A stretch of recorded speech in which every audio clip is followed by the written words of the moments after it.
Assalamualaikum warahmatullahi wabarakatuh. Innal hamdalillah nahmaduhu wa nasta'inuhu wa nastaghfiruh wa na'udzu billahi min shururi anfusina wa min sayyiati a'malina. May yahdihillahu fala mudilla lahu wa may yudlil fala hadiya lahu.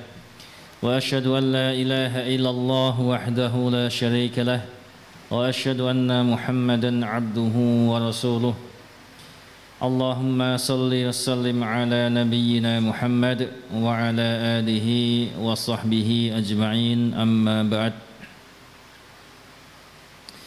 Alhamdulillah, segala puji syukur senantiasa kita panjatkan kepada Allah Subhanahu wa taala, yang mana pada malam hari ini kita bisa berkumpul kembali di majelis yang mulia ini dalam rangka untuk mempelajari firman-firman Allah Subhanahu wa taala. Semoga Allah Subhanahu wa taala berkenan memberikan atau mengaruniakan kepada kita ilmu yang bermanfaat sehingga bisa kita amalkan, sehingga bisa menjadi bekal kita kelak ketika menghadap Allah Subhanahu wa taala. Amin ya rabbal alamin. Kita lanjutkan kembali pembahasan kita tentang tafsir juz amma. Kita masih membahas tentang surat apa? Ad-Duha, ya. Surat Ad-Duha ini di antara pokok pembicaranya, ya, masih ingat teman ya. Jadi sini Allah Subhanahu wa taala mengingatkan kepada nabinya, Nabi kita Muhammad sallallahu alaihi wasallam, mengingatkan tentang apa? Tentang nikmat-nikmat yang diberikan Allah Subhanahu wa taala kepada Nabi Muhammad sallallahu alaihi wasallam. Yaitu dalam 3 ayat kemarin, yaitu apa? Ayat yang ke-6, ke-7 dan ke-8. Yaitu tentang nikmat-nikmat Allah Subhanahu wa taala yang diberikan kepada nabinya sallallahu alaihi wasallam. Alam yajidka yatiman fa'awa. Ya, bukankah dia, yaitu Allah, mendapatimu sebagai seorang yang yatim, lalu dia melindungimu, menaungimu. Ini nikmat dari Allah Subhanahu wa taala. Kemudian yang ke-7, ayat ke-7, wa wajadaka dhallan fahada. Dan dia mendapatimu sebagai seorang yang bingung, yang sesat, tidak tahu apa-apa, tidak tahu tentang cara bagaimana beribadah kepada Allah Subhanahu wa taala. Fahada, lalu dia, yaitu Allah, memberikan petunjuk, memberikan hidayah, ya, kepada Nabi Muhammad sallallahu alaihi wasallam. Ya, kemudian yang ke-8, ayat ke-8, wa wajadaka 'ailan fa'aghna. Dan dia mendapatimu sebagai seorang yang kekurangan, miskin, lalu dia memberikan kecukupan, yaitu Allah kemudian apa? Memberikan kecukupan kepada Nabi kita Muhammad sallallahu alaihi wasallam. Inilah di antara 3 nikmat yang Allah ingatkan kepada Nabi kita Muhammad sallallahu alaihi wasallam. Kemudian ayat-ayat yang selanjutnya, maka ini di sini Allah Subhanahu wa taala memerintahkan kepada Nabi kita Muhammad sallallahu alaihi wasallam untuk apa? Untuk bersyukur kepada Allah Subhanahu wa taala setelah diberikan nikmat, ya. Setelah Allah mengingatkan tentang nikmat-nikmat Allah Subhanahu wa taala, kemudian Allah memerintahkan Nabi kita untuk bersyukur kepada Allah Subhanahu wa taala. Ya, di antara bentuk syukurnya yaitu apa? Yaitu dengan 3 ayat selanjutnya. Ya, ayat 9, 10 dan 11. Ya, jadi ayat 6, 7, 8 ini tentang nikmat-nikmat Allah Subhanahu wa taala yang diberikan kepada Nabi Muhammad SAW. Ini Allah mengingatkan kepada Nabi kita tentang nikmat-nikmatnya. Kemudian 3 ayat selanjutnya, ayat 9, 10 dan 11, di sini Allah menyuruh Nabi kita untuk bersyukur kepada Allah Subhanahu wa taala. Ya, yaitu syukur dengan apa? Dengan praktek, ya. Karena sebagaimana kita tahu biasanya syukur ini apa? Ada 3 rukun, ya. Yaitu syukur dengan hati, dengan lisan, dan dengan apa? Perbuatan, dengan praktek. Ya, di antara syukur dengan praktek, ya, 3 ayat selanjutnya ini. Ayat yang ke-9 kemarin sudah kita jelaskan, fa'ammal yatima fala taqhar. Maka terhadap anak yatim janganlah engkau berlaku sewenang-wenang. Ini kemarin, ya, pertemuan terakhir sudah kita jelaskan, ya, tidak perlu kita ulang. Ini di antara bentuk apa? Bentuk syukur Nabi Muhammad SAW kepada Allah SWT, ya, karena dulu Nabi kita juga apa? Seorang yang yang yatim. Nggih, maka ketika ada anak yatim, tidak boleh apa? Berlaku sewenang-wenang. Nggih, terhadap anak yatim. Nggih, kemarin saya jelaskan tentang apa? Tentang perintah dari syariat untuk apa? Memuliakan anak yatim, tidak boleh berbuat zalim atau sewenang-wenang kepada anak yatim. Nggih, terutama bagi orang-orang yang apa? Yang berkecimpung di bidang apa? Ya, mengelola panti asuhan, ya, panti asuhan yatim piatu misalnya, nggih. Orang-orang yang dipasrahi, diamanahkan untuk mengurus anak yatim, maka ini betul-betul harus diperhatikan, harus betul-betul amanah, nggih, karena ancamannya sangat keras sekali, nggih. Ketika orang apa? Berbuat zalim, memakan harta anak yatim secara batil, nggih, maka ini diancam keras oleh Allah Subhanahu wa taala. Kemudian sekarang kita masuk ayat 10. Nggih.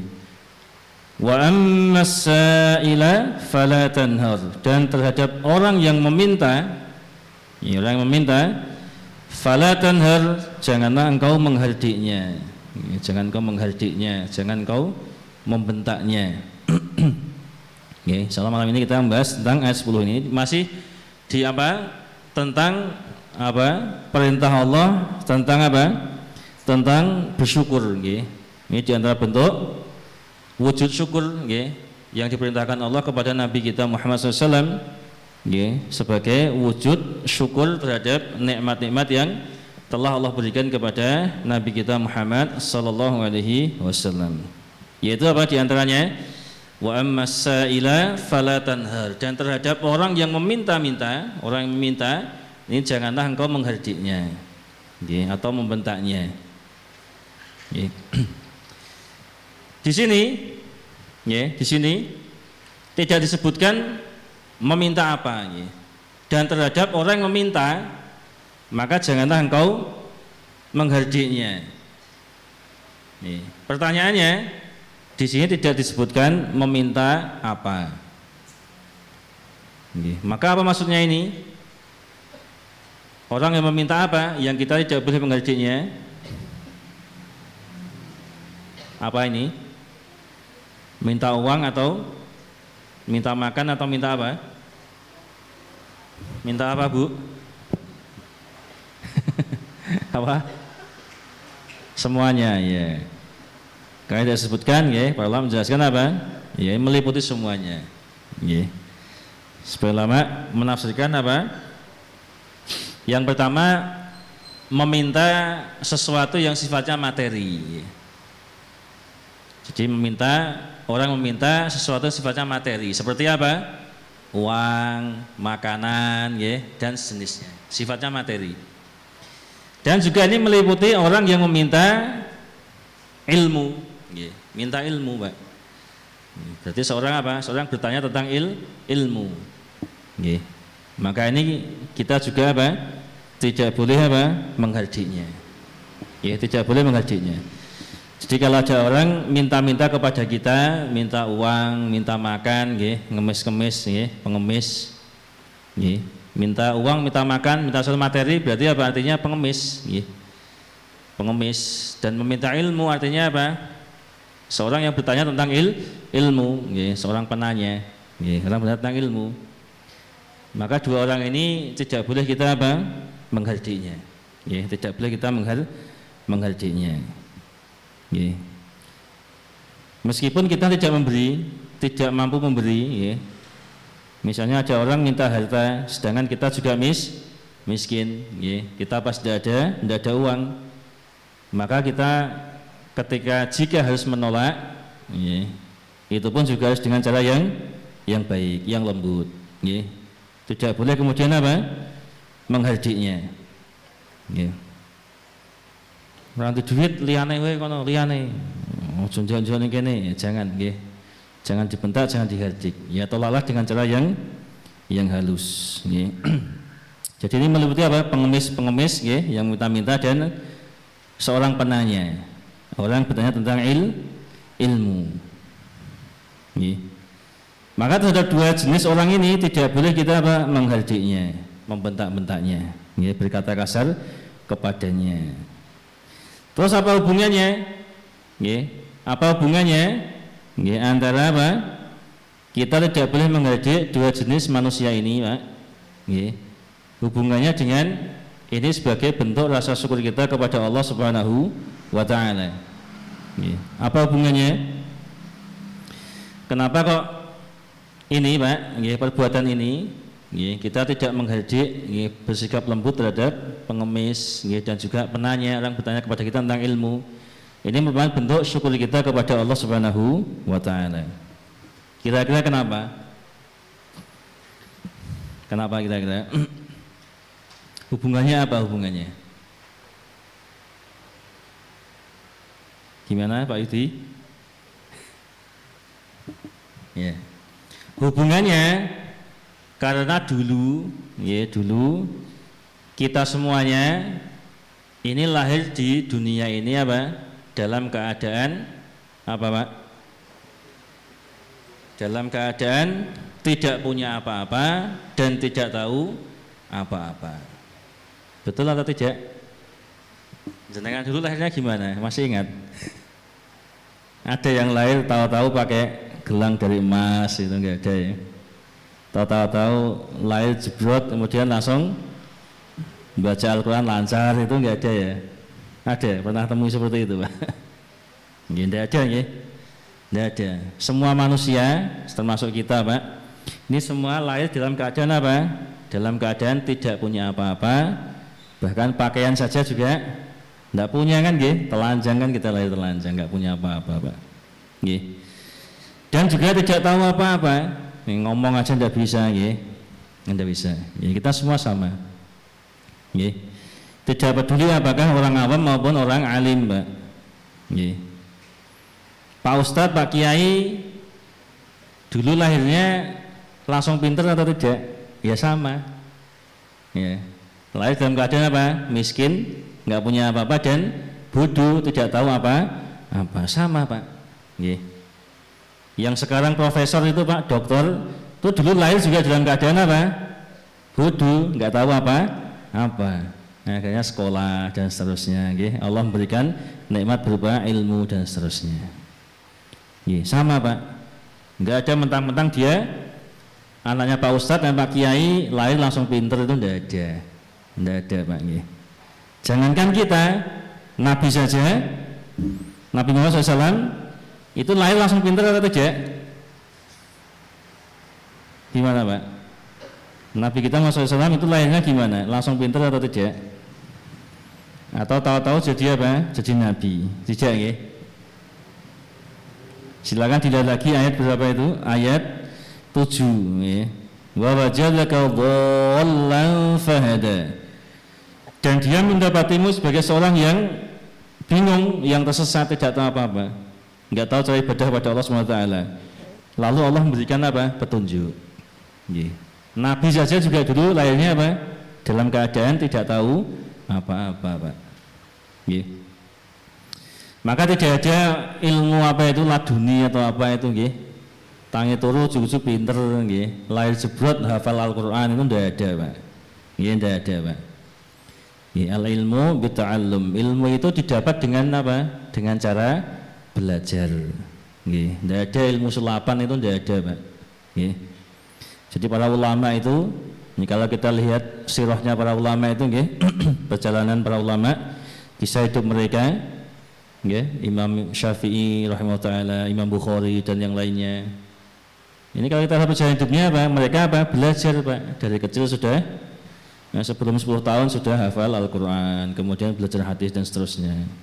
Kemudian berkelana, ya, ke negeri lain, cari ilmu, belajar, duduk di majelis ulama dan seterusnya, seperti itu. Akhirnya mereka menjadi ulama, seorang yang alim, ya.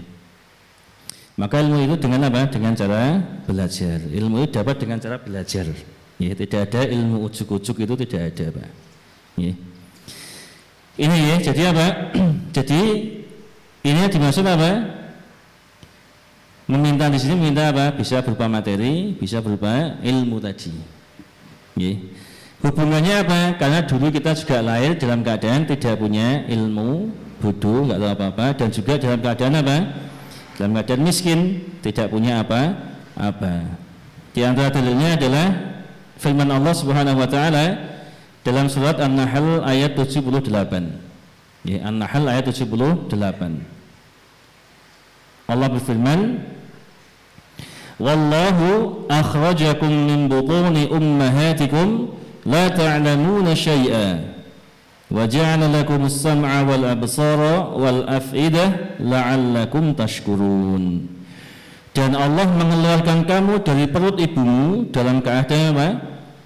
Dalam keadaan tidak mengetahui sesuatu pun, enggak tahu apa-apa, Pak. Dalam keadaan bodoh.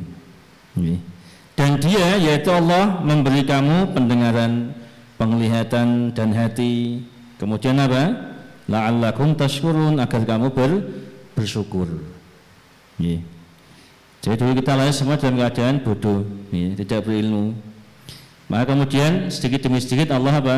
Mengaruniakan kepada kita ilmu. Kemudian belajar, Allah ngasih ilmu dan seterusnya, tambah gede tambah pinter dan seterusnya. Akhirnya ada yang menjadi Pak Kiai, Pak Ustadz, ada yang menjadi ulama dan seterusnya. Itu semuanya atas karunia dari siapa? Allah Subhanahu wa Ta'ala. Kita pinter, kemudian ada mungkin sekarang di antara kita yang kaya, itu juga kaya itu karunia dari siapa? Allah Subhanahu wa Ta'ala. Dulu kita lahir miskin, Pak, nggak punya apa-apa. Lahir aja telanjang, Pak. Pakaian aja enggak punya. Nah, sekarang kita sudah kaya. Sudah bisa beli pakaian sendiri, punya rumah sendiri dan seterusnya.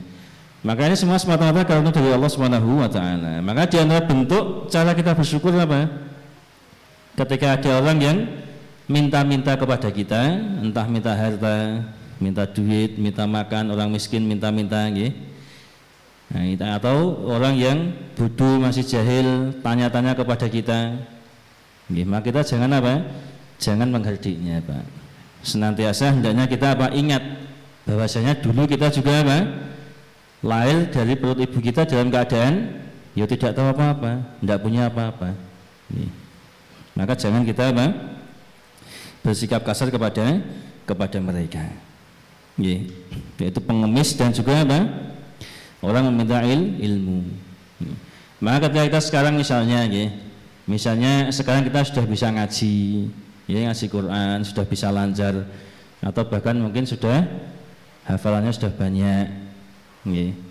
Kemudian tahu-tahu ada orang yang datang kepada kita, Pak Yudi, aku mau diajari apa?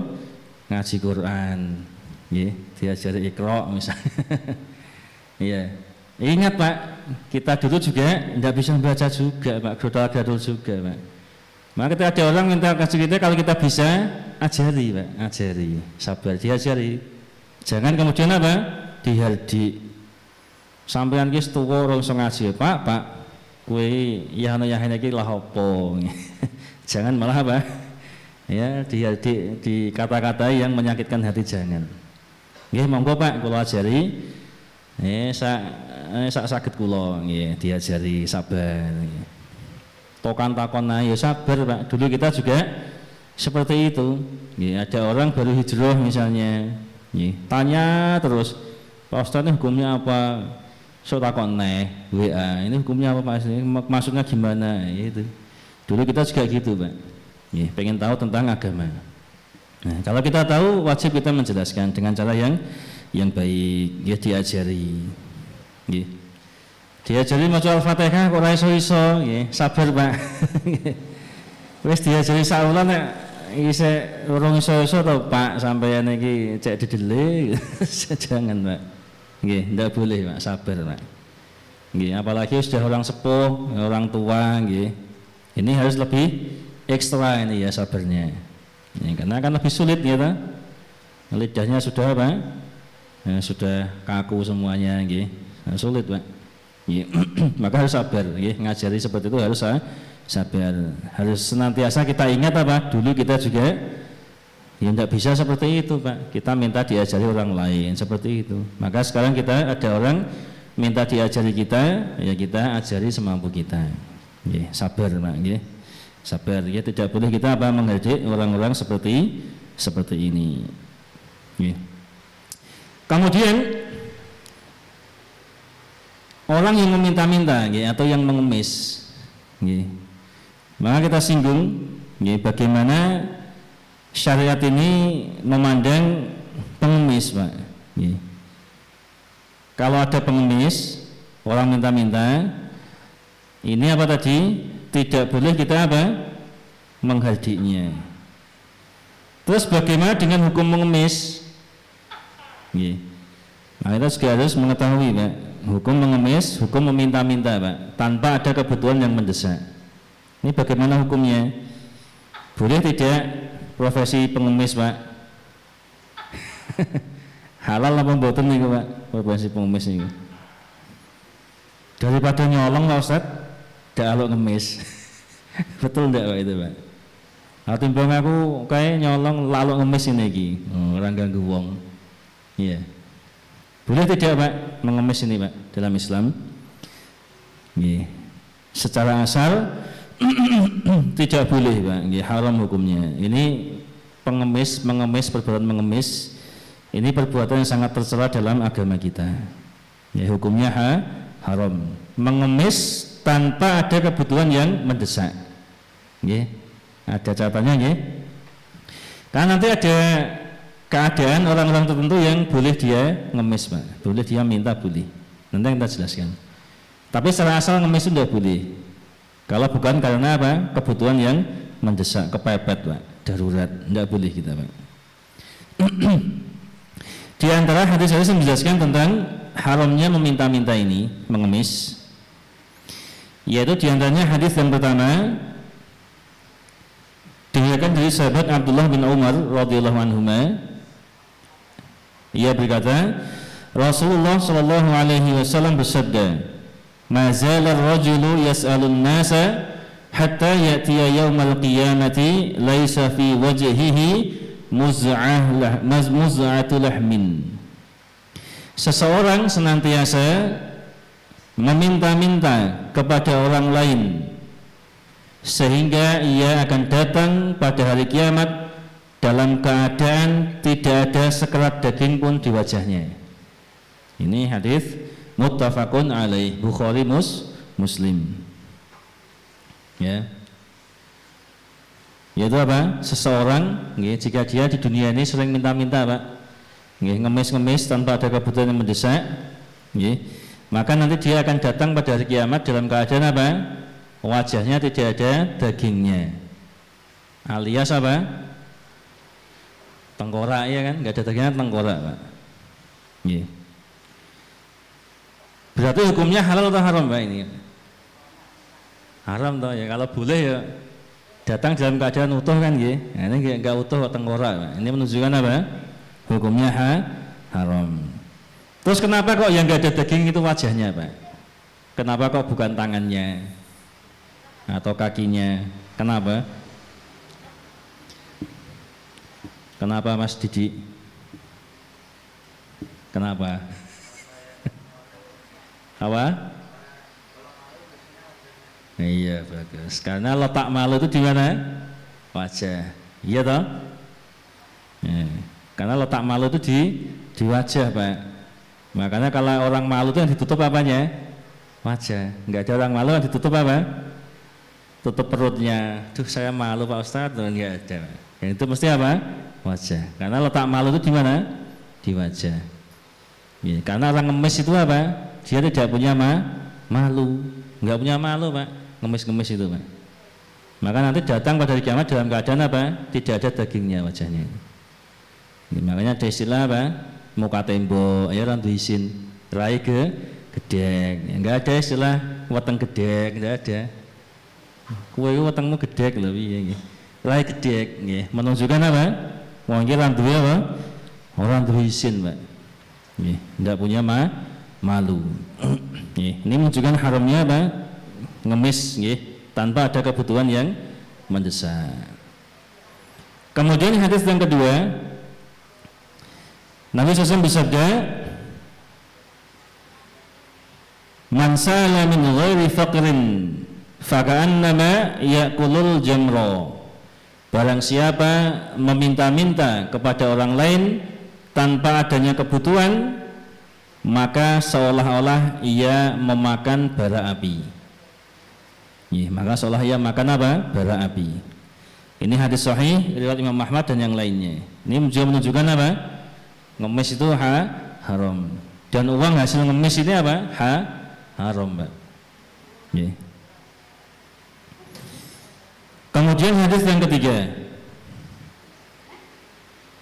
Nabi SAW bersabda,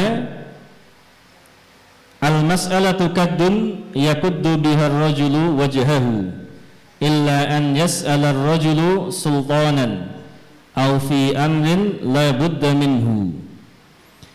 Meminta-minta itu merupakan cakaran. Ini merupakan cakaran yang seseorang mencakar wajahnya dengannya. Kecuali jika seseorang meminta kepada penguasa atau pemimpin atau pemerintah, atau atas suatu hal atau perkara yang sangat perlu, sangat mendesak. Ini hadis sahih riwayat Imam At-Tirmidzi dan yang lainnya. Jadi kalau minta kepada penguasa, Pak, pemerintah itu boleh. Kalau minta-minta kepada pemerintah boleh. Misalnya orang miskin dia minta-minta kepada siapa? Pemerintah boleh. Kenapa? Karena pemerintah ini dia punya apa? Baitul mal. Dan di situ dia wajib untuk apa? Apa istilahnya? Ya, memberi apa istilahnya? Menghidupi, ini apa istilahnya? Memelihara gitu, menyantuni siapa? Orang-orang miskin yang di bawah tanggungannya, Pak. Ada warganya miskin, ya sudah kewajiban bagi negara untuk apa? Untuk apa? Ya, memeliharanya, membantunya seperti itu. Maka boleh kalau minta kepada siapa? Penguasa. Dia ada baitul mal. Baitul mal memang untuk apa? Untuk masyarakat. Untuk masyarakat. Tapi tidak boleh apa? Tidak boleh terlalu sering, Mbak. Kita minta-minta kepada apa? Pemerintah. Ini beberapa hadis yang menjelaskan tentang apa? Haramnya apa? Mengemis atau meminta-minta. Adapun ada orang-orang tertentu ini yang dibolehkan meminta-minta, ini boleh, Pak. Jadi hukum mengemis ini tidak mutlak haram, tidak haram secara mutlak, tapi ada beberapa orang yang dibolehkan meminta-minta. Yaitu dalilnya adalah sabda Nabi Sallallahu Alaihi Wasallam. Beliau bersabda, dari sahabat Qabisah. Dari sahabat Qabisah. Beliau bersabda, wahai Qabisah, sesungguhnya meminta-minta itu tidak halal. La tahillu, tidak halal. Berarti haram, ya. Wahai Qabisah, jadi Nabi bersabda kepada siapa? Sahabat Qabisah. Wahai Qabisah, sesungguhnya meminta-minta itu tidak halal, alias haram. Kecuali bagi salah satu dari 3 orang. Kecuali 3 orang. Yang pertama, jadi 3 orang ini nanti boleh kalau kondisinya seperti 3 orang ini, Pak, boleh untuk apa? Minta-minta, ngemis. Yang pertama, seseorang yang menanggung hutang orang lain. Seseorang yang dia menanggung hutang orang lain, punya tanggungan apa? Punya tanggungan hutang. Hutang orang lain, punya tanggungan hutang orang lain. Maka ia boleh meminta-minta sampai ia melunasinya. Maka boleh ia minta-minta, Pak. Sampai kapan? Sampai dia bisa melunasi hutang-hutang tersebut. Kalau sudah lunas,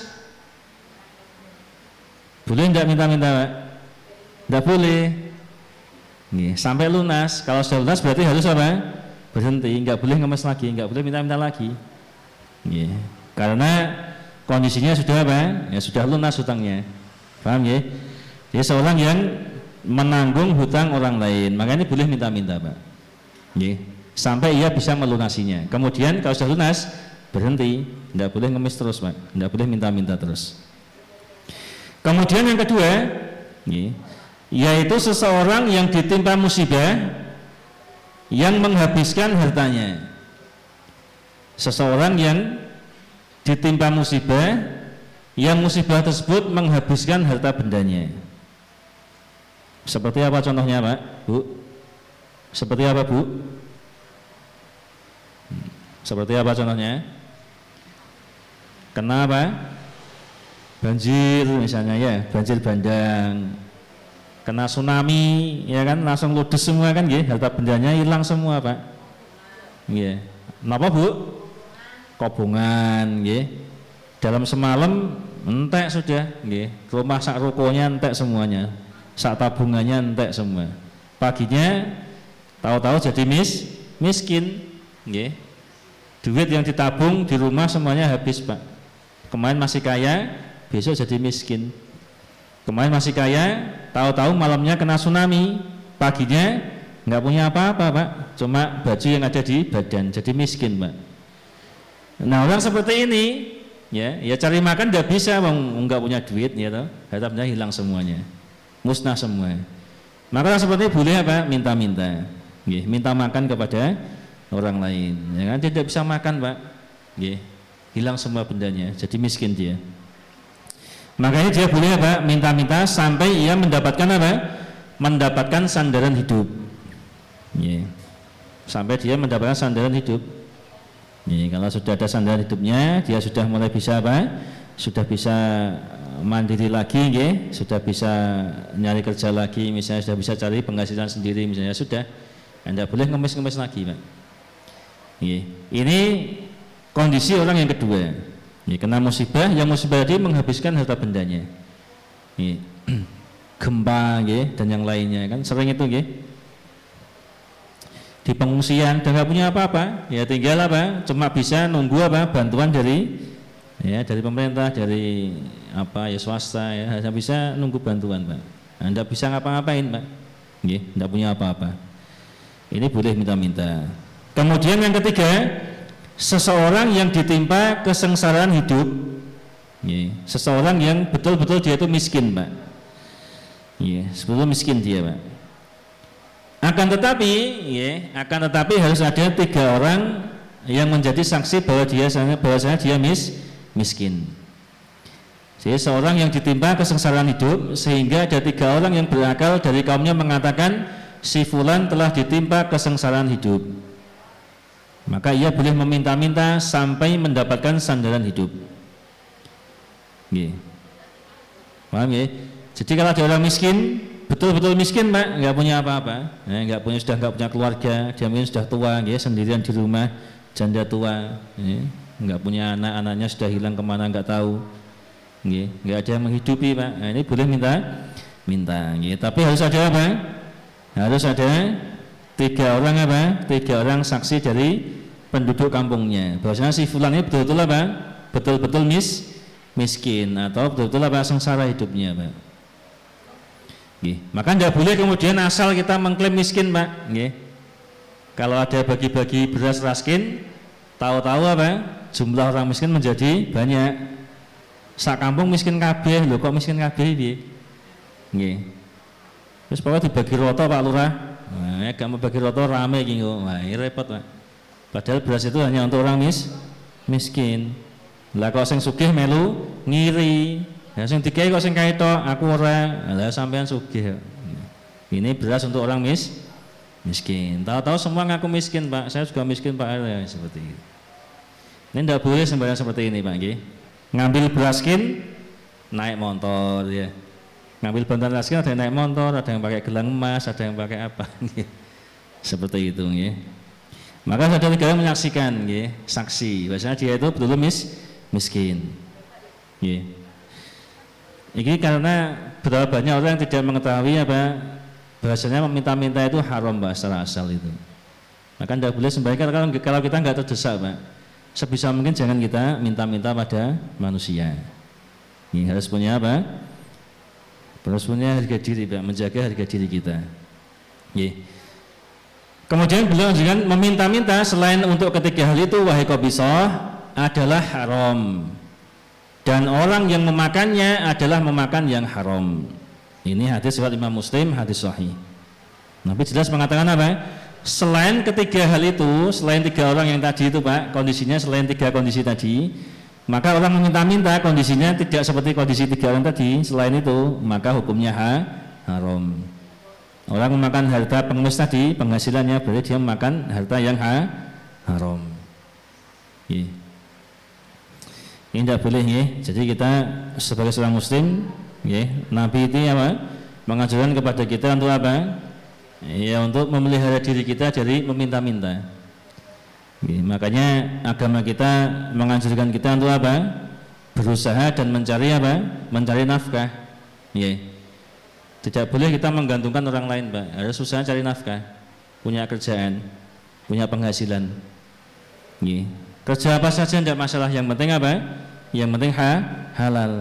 Ya. Yang penting tidak dengan cara apa? Minta-minta. Ya.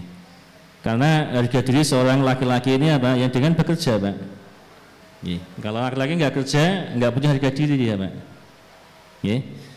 Apalagi yang laki-lakinya nganggur, nggak kerja, yang kerja siapa? Istrinya. Nanti bisa dilihat, Pak. Itu nanti suaminya di depan mata istrinya nggak ada nilainya, Pak. Iya toh? Pak kayak pengen yang gurih rusuh kayak Pak buat disah-isah iki, aku kesusup ya budal kantor iki. Kayak bocah saya turun dan digugah dan dicawi ya, dikongkoni gitu. Enggak ada harga dirinya, Pak. Ya. Maka harga diri laki-laki itu dengan bekerja. Ya. Adapun wanita apa? Ya, mendidik anak, mengurus suami dan seterusnya. Surganya perempuan yang di situ itu, Pak, surganya. Masing-masing mempunyai hak dan kewajiban yang berbeda. Ya. Sudah diatur dalam agama kita. Ya, jangan kita menggantungkan kepada orang lain, harus kerja, Pak. Ya. Islam juga ngajari seperti itu. Sebagaimana sabda Nabi SAW, sungguh seseorang dari kalian mengambil talinya lalu membawa seikat kayu bakar di atas punggungnya, kemudian ia menjualnya sehingga dengannya Allah menjaga wajahnya, menjaga kehormatannya. Itu lebih baik baginya daripada ia meminta-minta kepada orang lain, mereka memberinya atau tidak memberinya. Hadis sahih riwayat Bukhari. Ya. Jadi jauh lebih mulia seorang yang nyari kayu bakar itu lebih mulia daripada orang yang minta-minta. Ya. Ini hadis sahih, hadis riwayat Imam Bukhari. Ya. Jadi kita juga jangan meremehkan seperti ini, Pak. Maka hati-hati kalau kita kadang apa? Bro, aku toko mangan bro, ngelih iki bro, traktir lah. Niku jalan-jalan nang mboten niku. Bro, tukono kopi ya. Jalan apa mboten niku? Jalan. Padahal dia bukan apa? Bukan orang miskin. Tuku kopi dhewe ya iso jane. Tuku mangan dhewe iso. Ada temannya ngesai permen. Bro, aku jual permenmu ah, bagi-bagi ya. Ini sebisa mungkin hal seperti ini, Pak. Ini kita hindari. Kalau tidak kepepet, jangan sampai kita minta-minta kepada manusia. Lalu bagaimana kalau seorang anak minta pada bapaknya, Pak, njaluk sangu Pak, boleh atau tidak? Asal apa mboten Bu aku njaluk sangu Bu asal apa mboten iki? Asal boleh atau tidak? Kenapa kok boleh? Iya, karena kewajiban orang tua menafkahi siapa? Anaknya. Seorang istri minta duit kepada suaminya, Pak, njaluk duit ke belanja Pak. Ini boleh tidak ini? Boleh, karena sudah kewajiban suami apa? Nafkahi istri. Ini tidak masuk apa? Tidak masuk hadis ancaman tadi ya. Minta-minta di wajahnya ndak ya. Karena agama iki haram njaluk di, ya sering njaluk di belanja haram ya. Ini salah berarti, salah paham ya. Kalau istri pada suaminya boleh, anak pada bapaknya boleh. Atau bapak kepada anaknya boleh. Bapak minta apa? Minta duit kepada anaknya. Boleh atau tidak? Boleh, Pak. Kenapa? Karena Nabi SAW bersabda, "Anta wa maluka li abika." Hadis sahih riwayat Imam Ibnu Majah. Engkau dan hartamu itu adalah milik bapakmu. Jadi harta kita ini, Pak, ini sejatinya milik siapa? Bapak kita, Pak. Ya, karena kita bisa seperti ini karena siapa? Nafkah dari orang tua, didikan dari orang tua. Maka kalau bapak kita itu ngambil harta kita, Pak, itu tidak masalah, boleh, Pak. Atau minta anaknya, bapak lagi pengen olahraga itu kono sepeda boleh, itu bukan tercela. Kalau kita punya rezeki, ya belikan, Pak.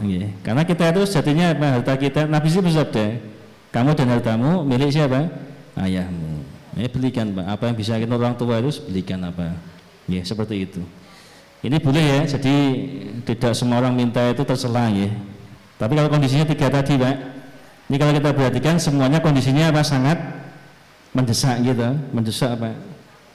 Karena musibah hartanya habis semua, mendesak Pak, darurat, ini boleh. Tapi kalau tidak seperti ini, jangan kita gampangnya minta-minta. Meskipun sekedar apa, njaluk ditraktir koncone Pak. Tapi kalau kita mentraktir ya silakan, itu termasuk apa, kebaikan Pak. Ya, punya rezeki apa, ayo Bu tak traktir. Nah, kalau ada tawaran traktir ya silakan Pak. Tapi jangan kita yang memulai, Bro, gak traktir aku Bro, jangan. Ya, kita bukan orang kelaparan kok Pak. Kita beli makan bisa. Ngapain kita minta makan? Ini kadang kan kita nggak sadar minta-minta itu wis minta-minta, yang diminta harum lagi. Bro, rokokmu bagian. Wah, ya sudah berat Pak. Wis jaluk-jaluk, yang dijaluk apa? Rokok. Wah, itu double-double nanti Pak.